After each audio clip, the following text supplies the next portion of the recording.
নমস্কার, দাসগৃহিণী ব্লগে সবাইকে স্বাগত।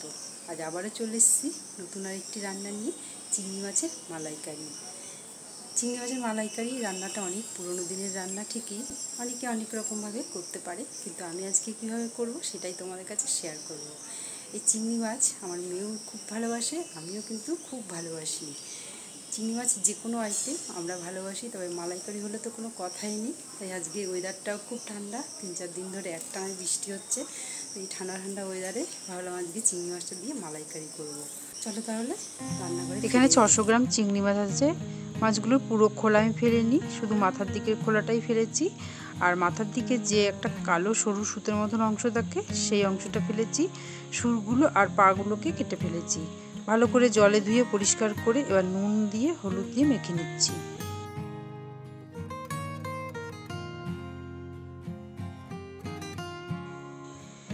মাছগুলোকে মেখে 10 মিনিটের জন্য রেখে দিলাম। ততক্ষণে মালাইকারির জন্য মিক্সিং জারে একটা বড় সাইজের পেঁয়াজ কুচোনো, 5-6 কোয়া রসুন, 1 ইঞ্চি আদা আর 6-7টা কাঁচা লঙ্কা দিয়েছি। একটু জল দিয়ে এগুলোকে পেস্ট করে নিচ্ছি। এদিকে একটা বাটির মধ্যে 1 কাপ গরম জল নিয়েছি আর অর্ধেক মালা নারকেল কোড়া দিয়ে দিলাম। নারকেল কোড়াটা যাতে গরম জলের মধ্যে ডুবে থাকে চামচ দিয়ে সমান করে দিলাম। এবার 10 মিনিটের জন্য ঢাকা দিয়ে রেখে দিলাম। এইবার রান্না শুরু করছি। গ্যাসে ননস্টিকের প্যান বসিয়ে দিয়েছি আর তাতে পরিমাণ মতন সর্ষের তেল দিয়ে দিলাম। তেল গরম হয়ে গেছে, মাছগুলোকে এক এক করে তেলের মধ্যে ছেড়ে দিচ্ছি।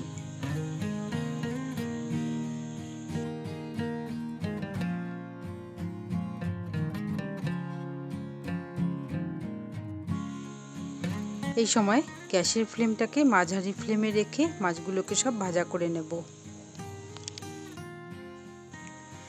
চিংড়ি মাছগুলোকে খুব বেশি ভাজবো না, চিংড়ি মাছ বেশি ভাজলে শক্ত হয়ে যায়, খেতে ভালো লাগে না।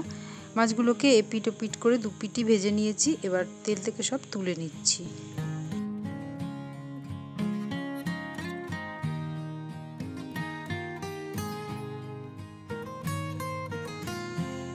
এই মাছ ভাজা তেলের মধ্যেই একটা বড় সাইজের আলুকে ডুমো ডুমো করে কেটে রেখেছিলাম, সেই আলুগুলো দিয়ে দিলাম।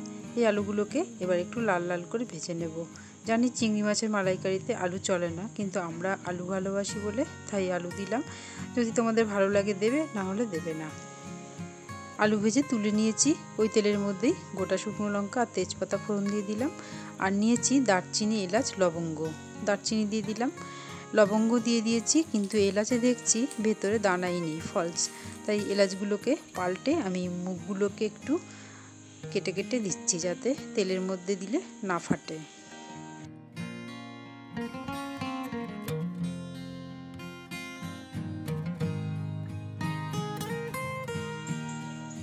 তেল থেকে কিন্তু গোটা গরম মশলা, শুকনো লঙ্কা, তেজপাতার সুন্দর একটা মিষ্টি গন্ধ বেরোতে শুরু করেছে।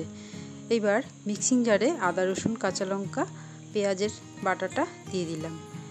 3-4 মিনিটের মতো কষিয়ে নেব, একটু কাঁচা গন্ধটা চলে যাওয়া পর্যন্ত।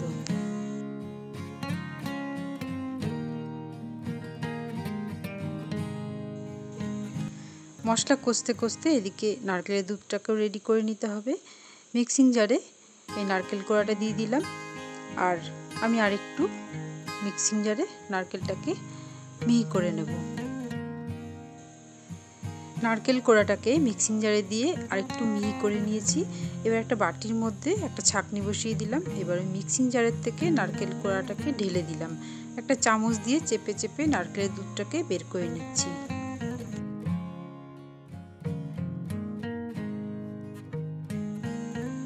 পেঁয়াজ, আদা, রসুন, কাঁচা লঙ্কা বাটা কিছুক্ষণ কষিয়ে নিয়েছি।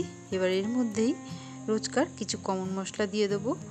1 চামচ লঙ্কার গুঁড়ো, 1 চামচ জিরের গুঁড়ো, 1 চামচ ধনের গুঁড়ো আর পরিমাণ মতন নুন আর হলুদ দিয়ে এই মশলাগুলোকেও আবার কিছুক্ষণ কষিয়ে নেব।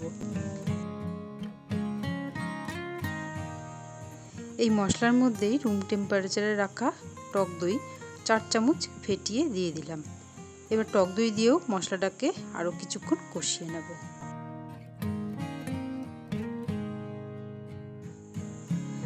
ভেজে রাখা আলুগুলোকেও মশলার মধ্যে দিয়ে দিলাম আর 1 চামচ চিনি দিয়ে দিলাম। যেহেতু টক দই দিয়েছি, যাতে ব্যালেন্সটা ঠিক থাকে। এবার আলুগুলোকেও মশলার সাথে কিছুক্ষণ কষিয়ে নেব।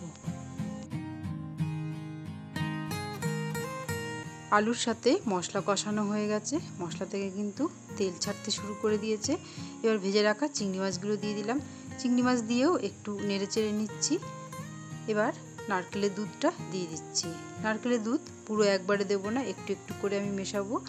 আর গ্রেভির জন্য আমি একটুও জল ব্যবহার করব না, এই নারকেলের দুধটাই কিন্তু দেব। চিংড়ি মাছের মালাইকারি ঘরে নারকেল না থাকলে আমুল দুধ দিয়েও তোমরা করতে পারো, তবে চিংড়ি মাছের মালাইকারি নারকেলের দুধটা দিয়ে কিন্তু বেশি টেস্ট হয়। এইভাবে জলের পরিবর্তে নারকেলের দুধ একটু একটু করে দিয়েছি আর মশলার সাথে নেড়ে মিশিয়ে দিয়েছি। এবার ঢাকা দিয়ে 5 মিনিটের মতন রান্না করে নেব। 5 মিনিট রান্না হওয়ার পর ঢাকা খুলে নিয়েছি। দেখো বন্ধুরা, গ্রেভিটা কিন্তু আমার একদম ঠিকঠাক আছে, যদিও এখন যতটা পাতলা দেখাচ্ছে গ্রেভিটা, ঠান্ডা হলে কিন্তু অনেকটাই কমে যাবে, তা সেই জন্য আমি আর রান্না করব না। এবার আমি হাফ চামচ গরম মশলা দিয়ে দিলাম। গরম মশলাটাকে নেড়ে চেড়ে মিশিয়ে দিচ্ছি। আর দিয়ে দিচ্ছি 4-5টা কাঁচা লঙ্কা। এই কাঁচা লঙ্কায় মালাইকারি ঝাল হবে না, কাঁচা লঙ্কার কিন্তু একটা সুন্দর গন্ধ বেরোবে, তাতে মালাইকারি স্বাদটা আরও বেশি বেড়ে যাবে। আর এছাড়া ঝাল যার বেশি প্রয়োজন হবে সেই লঙ্কা নিতে পারবে। তৈরি হয়ে গেল আমার চিংড়ি মাছের মালাইকারি। এবার ঢাকা দিয়ে রেখে দেবো। এখন আমি গরম গরম ভাতের সাথে এই চিংড়ি মাছের মালাইকারি পরিবেশন করব।